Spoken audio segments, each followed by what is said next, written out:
Olá pessoal, tudo bom com vocês? Sejam bem-vindos ao meu canal Escrever e Viver. Parem de ter filhos no Brasil. Trago uma reflexão para vocês sobre esse tema, antirreprodução. Eu me fundamentei aqui, na verdade já pensei isso antes muitas vezes, mas eu me fundamentei nas ideias de um filósofo da África do Sul, da cidade do Cabo, o nome dele é David Benatar. E ele defende explicitamente, ele é considerado, vamos dizer assim, ele pode ser até enquadrado como um dos filósofos mais pessimistas do mundo, né? Pela convicção de que a vida é terrível e não vale a pena ser vivida. Eu não penso como ele, gente, mas se você já tiver nascido.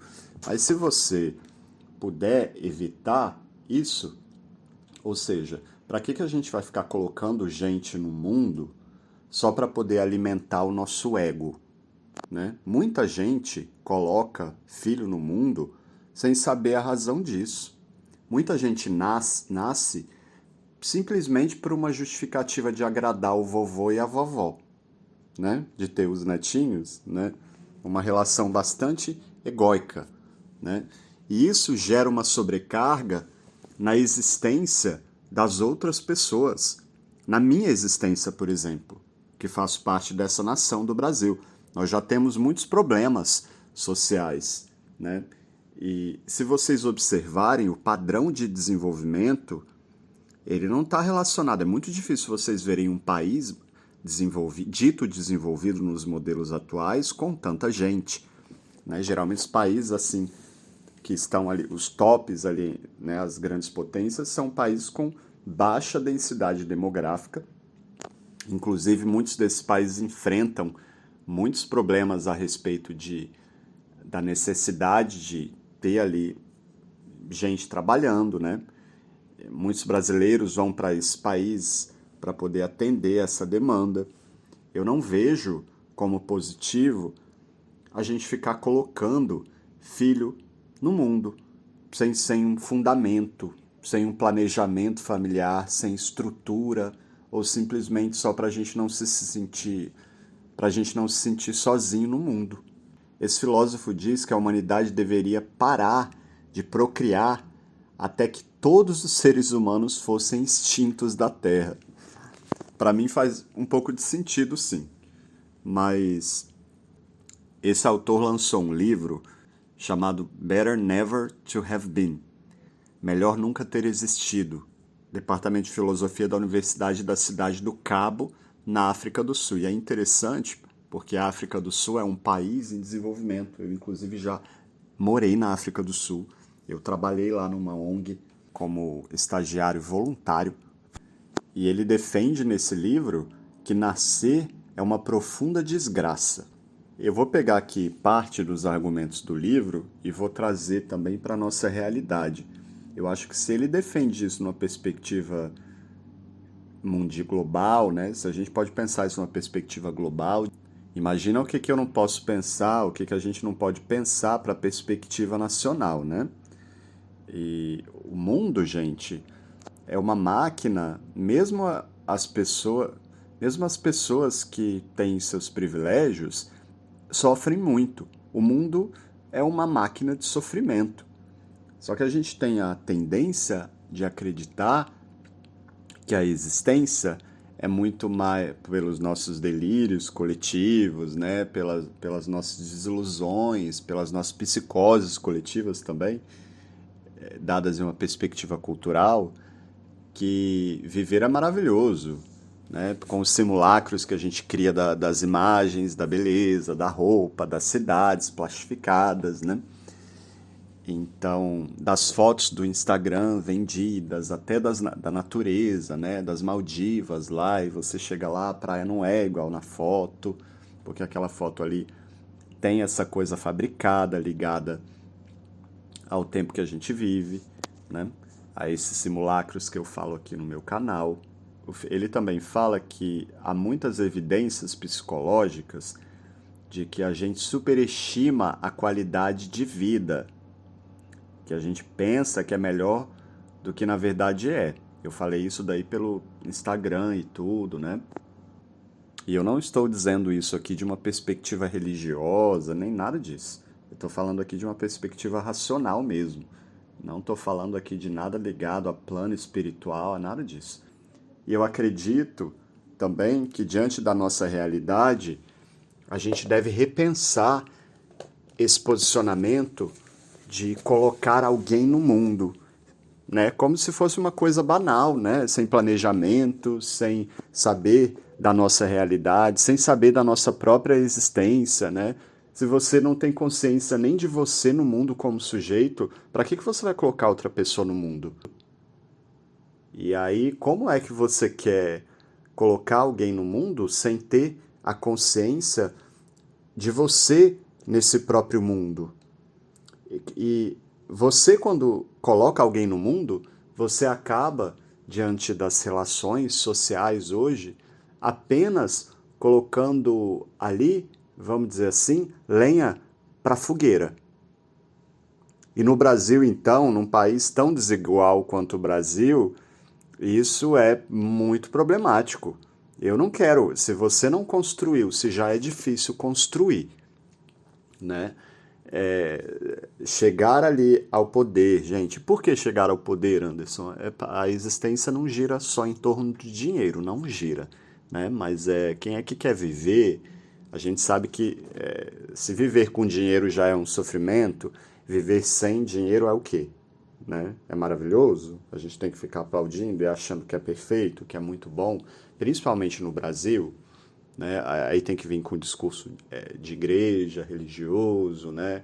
De que tem que aceitar a penitência, né? E aí? E as outras pessoas ali que de repente por alguma outra questão, ou por uma questão financeira mesmo, não está passando por essa penitência. Por que essa pessoa tem que passar por isso, né, gente? Eu não estou aqui buscando respostas nesse áudio aqui religiosas, não. Esse não é um canal sobre religião.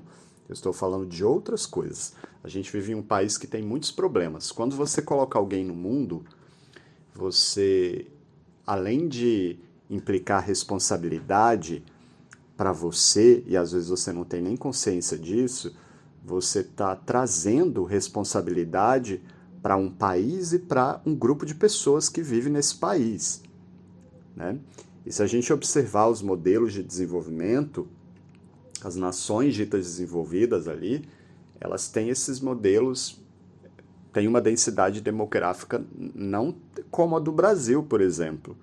Se já é difícil, o ser humano por si só já é muito complexo e difícil, imagina em uma nação territorialmente tão grande, difícil de administrar e com tanta gente, com tão diversa, de tantos lugares do mundo, né? Se você tem em países menores muitos conflitos e guerras de identidade, imagina em um país tão grande, né? Então, para que a gente vai ficar colocando filho no mundo para poder gerar dificuldade para a própria pessoa que não dá conta nem de cuidar dela mesma, quem dirá de colocar um outro ser nesse mundo perverso, ainda mais no Brasil? Aí é fomentar a fogueira, né, nesse país para aquecer um pequeno grupo.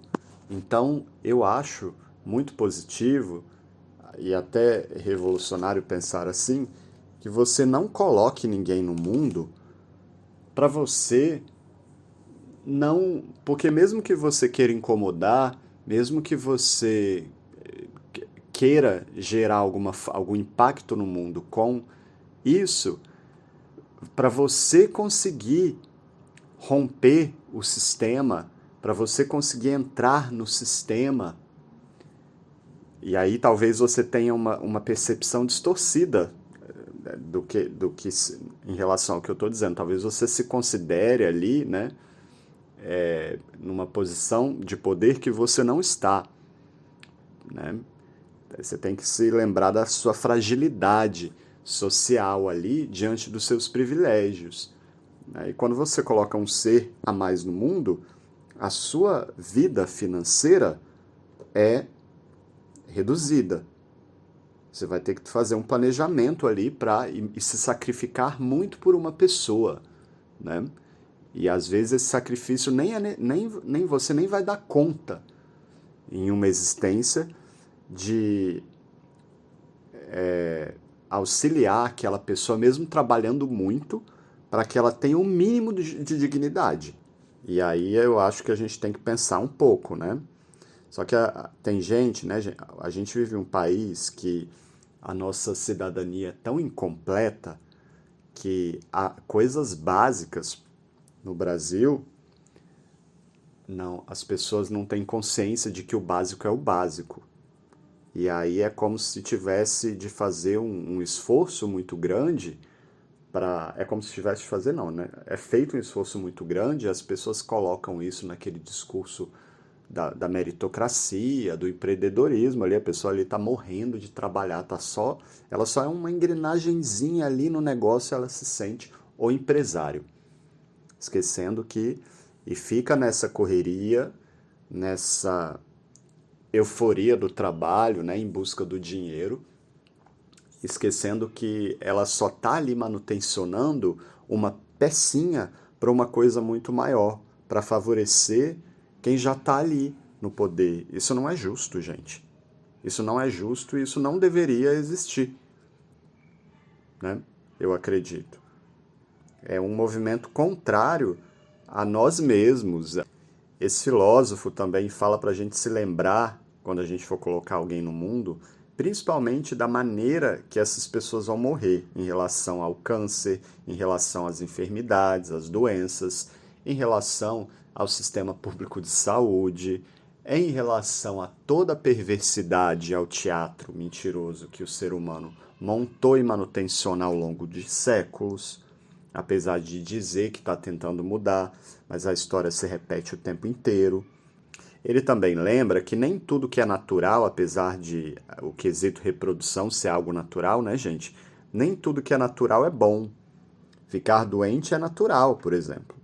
Mas, né, isso não é necessariamente, isso não é algo bom. Esse autor foi questionado sobre essa teoria dele de extinguir a raça humana, né, e de deixar de trazer filhos ao mundo, se em vez de pensar assim, não faria mais sentido tentar melhorar o mundo para que a vida seja menos dura. E aí ele disse que a gente está tentando melhorar o mundo desde que a gente existe e que a gente deveria continuar fazendo isso, mas que é excessivamente otimista pensar que a gente vai melhorar o mundo até o ponto de eliminar o sofrimento, mesmo com a tecnologia, mesmo com o desenvolvimento, e que a gente chegue a um estágio de sociedade que permita isso, né? E que ele fala que os filhos que a gente coloca no mundo, eles não estarão livres de sentir a dor, independente do que a gente chegue, implícita de existir. E isso acontece consciente ou inconscientemente, né? E é algo tão distante no futuro que implicaria muitas e muitas gerações que seriam sacrificadas para levar isso para algo futuro. Então a gente está aqui pagando o preço, né? Estaríamos pagando o preço de uma outra coisa, né? Aí, e mais uma vez, não estou falando aqui de religião. Ele fala que a metade das crianças do mundo não são desejadas. As pessoas não se perguntam o porquê, o que significa ter um filho, o que significa colocar alguém no mundo. É isso. Parem de ter filhos se vocês não têm condições de ter. E para que ter tantos filhos? Vai ocupar o seu tempo com o que já existe no mundo. E existe no mundo tanta gente precisando de tanta coisa. Se você não quiser lidar com gente porque você não confia, porque não é do seu mesmo sangue, vai lidar com animal, vai ter um gato, um cachorro. Ah, mas dura pouco tempo, morre primeiro, vai me fazer sentir mais impotente diante da minha existência. E vai arrumar outra coisa para você fazer da sua vida, vai tomar consciência de si como sujeito, em vez de você ficar se iludindo com a existência com uma projeção egóica sua, só para gerar mais conflito no mundo, que já é muito complicado, né? Se as pessoas tivessem, como se diz lá, como diz o Machado de Assis, se as pessoas olhassem para o próprio nariz e se concentrassem na própria experiência, né? Em vez de se concentrar na experiência alheia, mas você está querendo trazer aí a pitaco no filho dos outros. Não, eu estou dizendo que você gera impacto na minha vida, colocando gente no mundo sem planejamento, né? Gera impacto na minha vida, no meu país, na minha existência, né? E eu não tenho que pagar o preço por isso, por ser parte de um país como este, né? Principalmente porque a minha parte, a parte da minha energia que eu dou e faço, é muito maior do que a de muita gente desse país, né? Então, para que essas forças, para que essas forças se harmonizem, né? Porque eu não vim da lata de lixo, né? Nem acho que o valor que eu dou a mim mesmo não é um valor tão baixo diante da banalização da existência, especialmente no país da malandragem. Então, por favor, parem de colocar filhos no mundo para esse país melhorar um pouco. Um abraço a todos. Tchau, tchau.